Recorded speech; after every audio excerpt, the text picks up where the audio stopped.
सारे यूट्यूबर को सुना होगा, टीवी पे सुना होगा, जो हंगामा करके बेचने बोल रहे थे ना, अभी तो बेच दो, जरूर वो इन्वेस्टर नहीं रहा होगा। यहाँ पे अब खेल देखते हैं, जो बोलते हैं ना लोग कि इन्वेस्टमेंट का सिर्फ बात कीजिए, बाकी चीज मत बताइए। बाकी चीज नहीं जानेंगे ना तो इसी तरह डर से आप पोर्टफोलियो बेचते रहेंगे, कभी भी वेल्थ क्रिएट नहीं कर पाएंगे। यहाँ पे मेन खेल था इसका, लिथियम का।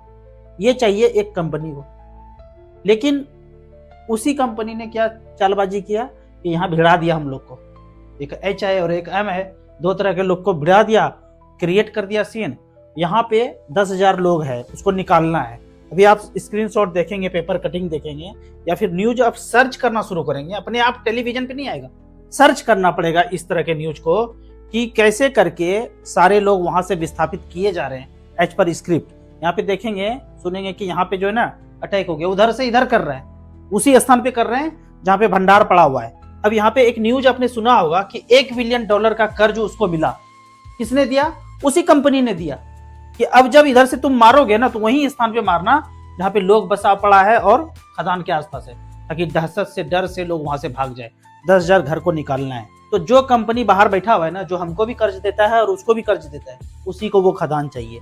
तो खेल तो ये हम लोग को पहले से पता था। आपको लग रहा है कि युद्ध हो रहा है, हमें पता था। मेरे पोर्टफोलियो में मैंने कोई चेंज नहीं किया, जैसे कि तैसे वो पोर्टफोलियो पड़ा हुआ है।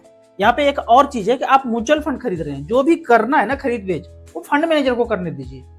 कोई स्टॉक एकदम नीचे आ गया होगा, उसको वो खरीद करके पोर्टफोलियो में सम्मिलित कर रहे होंगे, किसी को निकाल रहे होंगे। आप तो ट्रेडिंग नहीं कर रहे ना, आप तो शेयर खरीद बिक्री नहीं कर रहे हैं। म्यूचुअल फंड में फंड मैनेजर, उनको करने दीजिए। ये डर का खेल आगे करना, क्या करना है आपने, एसआईपी किया, वन टाइम किया, लंबे समय के लिए किया, लॉन्ग टर्म इन्वेस्टर है, बने रहिए। तो ये जो फ्रीक्वेंट एक्टिविटी है ना कि टीवी देख करके आप पोर्टफोलियो में हलचल करने लगे, वो करने से बचें अगर आपको वेल्थ क्रिएट करना है। तो आगे कुछ दिन में एक और कहानी आने वाला है, जब सारा संपदा, सारा खदान वो अपने कब्जे में कर लेगा ना, उसके बाद अनाज पे आएगा। इनका प्लान आप सोचेंगे ना कि क्या प्लान, मतलब एक तीर में कितना शिकार कर देते हैं।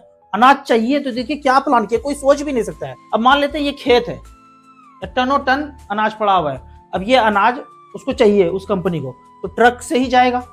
तो बोलेंगे जीपीएस लगाओ, तो कुछ ऐसा कानून बनवा देंगे तो जीपीएस कंपलसरी है।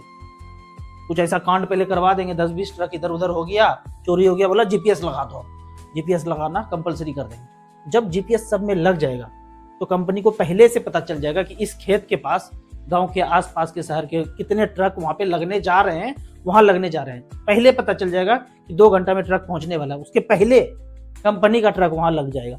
जब यहाँ पहले से लग जाएगा तो बाकी ट्रक जो आ रहा है वो तो पीछे रहेगा ना। तो सारा माल जब इसके पास आ जाएगा तो हाथ में बचेगा घंटा, किसी के पास नहीं, सारा कंपनी के पास चला जाएगा। ये खेल आने वाले दिनों में होगा। ये खेल जो है आपको सारे ट्रक वाले को, यूनियन वाले को शेयर करना है पहले से। ये कांड आने वाला है, अनाज कैसे अपने कब्जे में किया जाए। अब यहाँ पे कुछ कमेंट्स का बात करते हैं।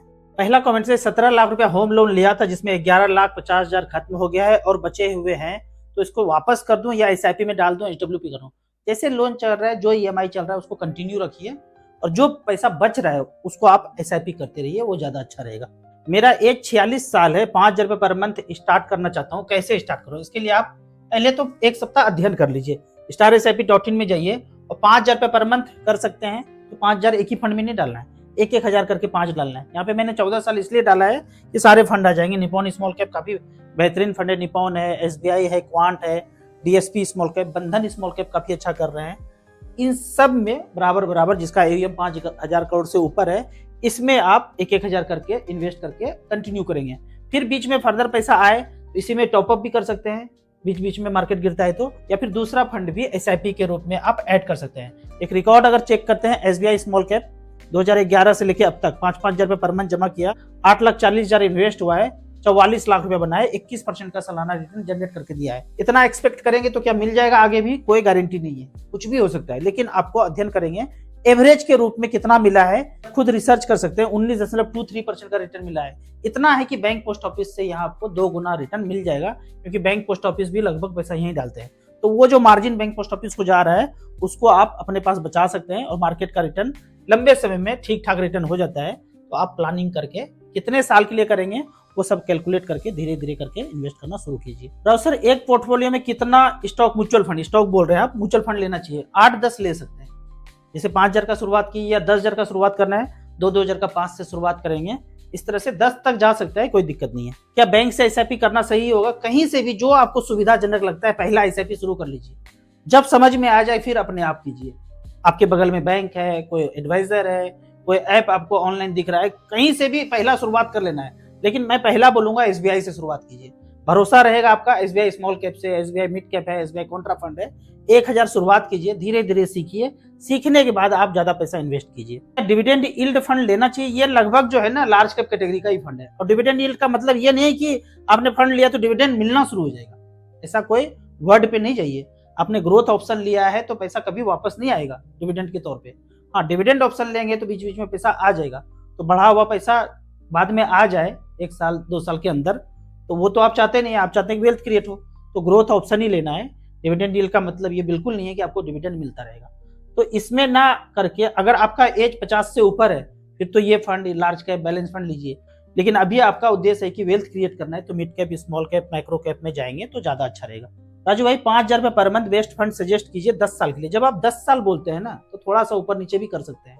जो मैं स्मॉल कैप अभी बताया हूँ, 1-1000 या 2-2000 रुपए करके वहां इन्वेस्ट कर सकते हैं। एक मल्टी कैप, एक फ्लेक्सी कैप भी आप ले सकते हैं जिसका एयूएम सबसे ज्यादा है, उसमें आप एसआईपी शुरू कर लीजिए। राजू भाई 25 लाख रुपया, इसमें से एचडब्ल्यूपी करके गांव में रहते हैं, खर्च महीने का 20,000 चाहिए।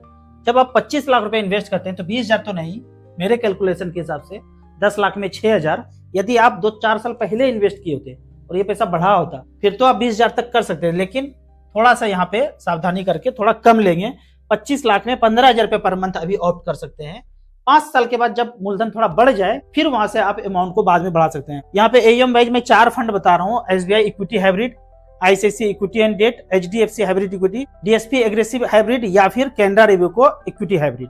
यहाँ पे अगर एसबीआई का रिकॉर्ड चेक करते हैं कि 25 लाख रुपए लगाया वन टाइम और 15,000 रुपए पर मंथ 2015 से लेके अब तक 10 साल में 18 लाख विड्रॉ कर चुके हैं और बैलेंस बचा है 42 लाख। जैसे कि 25 लाख लगाया और थोड़ा बढ़ जाए फिर बाद में आप एचडब्ल्यूपी अमाउंट को बढ़ा सकते हैं। अभी आप 15,000 से ही शुरुआत कीजिए तो ज्यादा अच्छा रहेगा। इन्वेस्टर और नॉमिनी दोनों का डेथ हो जाए तो पैसा किसको मिलेगा? देखिए, कोई भी बैंक में पैसा है या प्रॉपर्टी है, जो नियरेस्ट ब्लड रिलेशन में होंगे, बच्चे होंगे, भाई बहन होंगे, वाइफ होगी, तो उनको मिलेगा। कागजी कार्रवाई थोड़ा होगा और कुछ नहीं है। ऐसा नहीं कि पैसा लेके कोई भाग जाएगा, सब मिलता है, कागजी कार्रवाई थोड़ा करना पड़ता है। राउत सर एक क्वेश्चन है, जब हम स्टॉक परचेज करते हैं तो उसका डिविडेंड हमारे अकाउंट में डायरेक्ट ट्रांसफर हो जाता है, पर म्यूचुअल फंड में क्या होता है? म्यूचुअल फंड में आपका पैसा जो है एनएवी में एडजस्ट कर दिया जाता है। जैसे कि एनएवी आज 100 रुपया है और डिविडेंड मिला तो 100 ना होके 101 रुपया हो सकता है, और डिविडेंड का पैसा एनएवी में जा करके आपका पैसा ग्रोथ ऑप्शन है तो एनएवी बढ़ता हुआ नजर आता है।